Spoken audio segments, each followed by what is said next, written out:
Everyone, I'm Dan Chen. I'm the Strategic Partner and Innovation Director, and I'm here to give a brief introduction to the innovation ecosystem here at ATP-Bio. I'll introduce the team that's responsible for the innovation ecosystem. Mehmet Toner from Mass General is both the Deputy Director for the Center, but also my co-lead on IE. We have from the industry side, Uzair Rajput from Instant Systems, and Rob Goldstein from Flextrol AMF Life Systems as the Vice Chair for the IAB. And on staff, we have Carla Pavone, Ken Rosen, and Nutrimon Khan. All of them here are based at the University of Minnesota, along with myself. So we think about ATP Bio, and I think you've seen by now the vision of ATP Bio in terms of stopping biological time and the impact that that can have across the globe. We see on the left-hand side in the circle chart all the different impact areas that can happen with our technologies in crowd preservation. The innovation ecosystem plays the role of these three things in making this happen on a real world basis. Number one is increasing the readiness of technologies for commercialization. Number two is connecting those technologies to commercialization partners. And third is to establish startups as a key vehicle for commercialization. If we think about the vision and some of the things that we want to do as a center and the effect that we can have on society, we think about, for example, organs. Organs waiting for patients instead of patients waiting for organs. We think about organoids. Here's the case of the pancreatic islet cells, cryopreservation. That we can help companies develop therapies that help control and really cure, if you will, type 1 diabetes. In the biodiversity space, it's about preservation of Earth's biodiversity, and you've probably seen some work on the lunar biorepository, certainly exciting work. In all three of these instances, ATP-Bio doesn't operate alone. We operate in concert with partners, both companies in the industry space. We also operate with nonprofits, governmental agencies, regulatory agencies, and other stakeholders. So again, the overall goal of the innovation ecosystem is to maximize the net positive societal impact of those ATP biotechnologies. And we do that with three major strategies, as I outlined before. Number one, increasing the readiness of technologies for commercialization.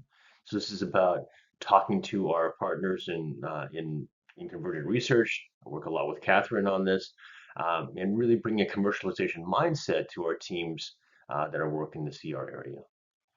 The second is really the external facing piece of what we do in the innovation ecosystem. It's bringing in commercialization partners, can be both industry as well as other ecosystem partners, as I mentioned. That's really making those connections so that things can happen from a technology transfer point of view or assisting in the development of technologies. And the third one, which is somewhat unique to ATP-Bio, is that we see startups as a key vehicle for commercialization because of the early phase nature of many technologies that we're working on. And each of these strategies then has tied to it components or activities. And I'll outline those here in this next click through. On the increasing the readiness of technologies, it's about the commercialization readiness pipeline, which we're working with teams to develop commercialization plans, for example. It's about IP generation and protection. IP is really, if you will, the goal of the universe. Tells us how we can connect then with partners and provide something tangible for them to commercialize. On the second area here, in terms of connecting technologies, sorry about that, commercial partners to and stakeholders, it's about our innovation ecosystem advisors program. We'll talk a bit about that in our membership and foundation support.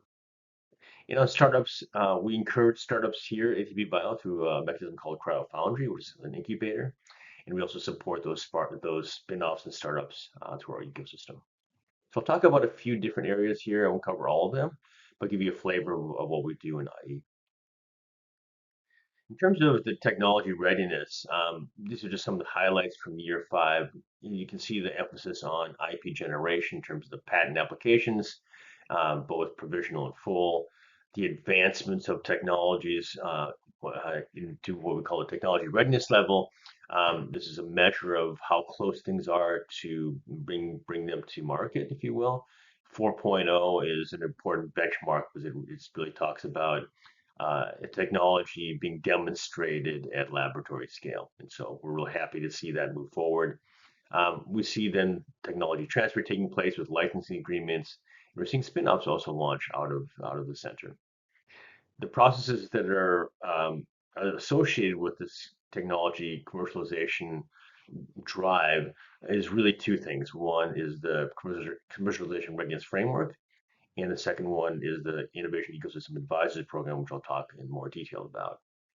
You can see the key focal areas there below in terms of organ preservation, cell therapies, um, our stakeholder networks, and really, again, the startup aspect, which I'll talk more about. So the Innovation Ecosystem Advisors, this is an important program. I think you'll see it creating touch points between our industrial partners as well as our CR teams. The goal is to really, accelerate translation. And we think that bringing more outside external input into the center is important. And so what we're doing is taking these IEAs, Innovation Ecosystem Advisors, and assigning them to each of the thrust areas, which Catherine talked about in the CR section.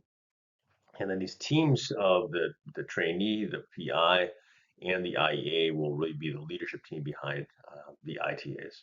And again, kind of on a regular basis, getting together, talking about what's developing, and really setting some priorities and making decisions. And the deliverables are pretty clear. So we're going to provide more linkage of partners to project leaders, be able to look at projects with a different lens, and then perhaps also create and fund new projects. So in terms of how I see this rolling out, this important part of what we're doing right now in year 6, you see the inputs. We have a global ITA vision, which has been established in CR, existing research projects. On the other side, we see the research interest of industry. I kind of highlight these with red and yellow for the both industry and academic uh, uh, counterparts. And those interactions then will be in these teams, uh, bringing in also the trainees and other industry researchers. And those are the interactions we think will lead to a lot of richness of discussion, new viewpoints, and again, some shared decision making. And deliverables will really be about refinement of existing projects, new project ideas, industry interactions and tech transfer, and also for the trainees, importantly, and for the companies, potential to develop talent pipelines for both sides. So that just talks about innovation ecosystem advisors, and again, part of what we're doing to try and link the convergent research effort with innovation ecosystem.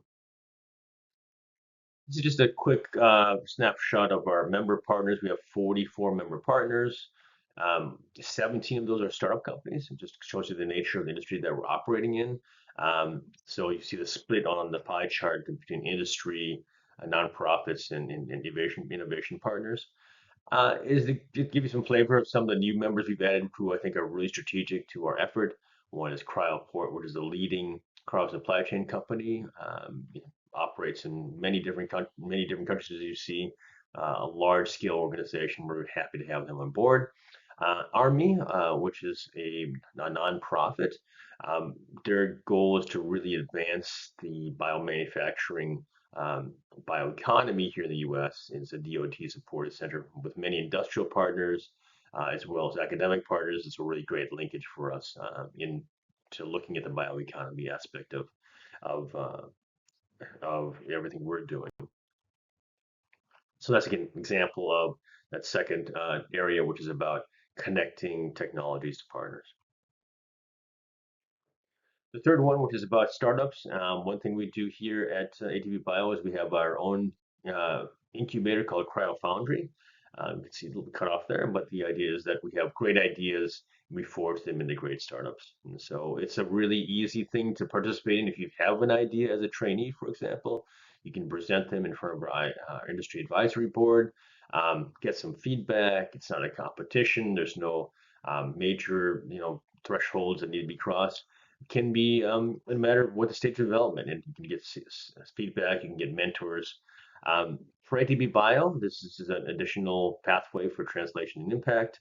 Allows us to train, to develop our trainees also in entrepreneurship, and it's an opportunity for people to be seen as leaders in cryopreservation and commercialization. I'll flash up some of the participants we've had over the last couple of years. It's been really exciting to see. These are all trainees trainees have made these presentations and talked about what they're doing and the tie to the research and the opportunities they have as a startup company to bring them forward to market. So super exciting to see that. Let's finish off with just again a recap of what we do in IE. Again, our goal is impact, societal impact. We have our strategies in terms of commercialization readiness, connection to partners and startups. You can see the major components there. Again, I haven't gone through all of them, but you can hopefully get some flavor of what we do in IE. And hopefully you can reach out to me or any of the other people that were on that initial slide if you have more questions. So thank you. I got my email address on here and I look forward to hearing from you and participation in the university ecosystem. Thank you.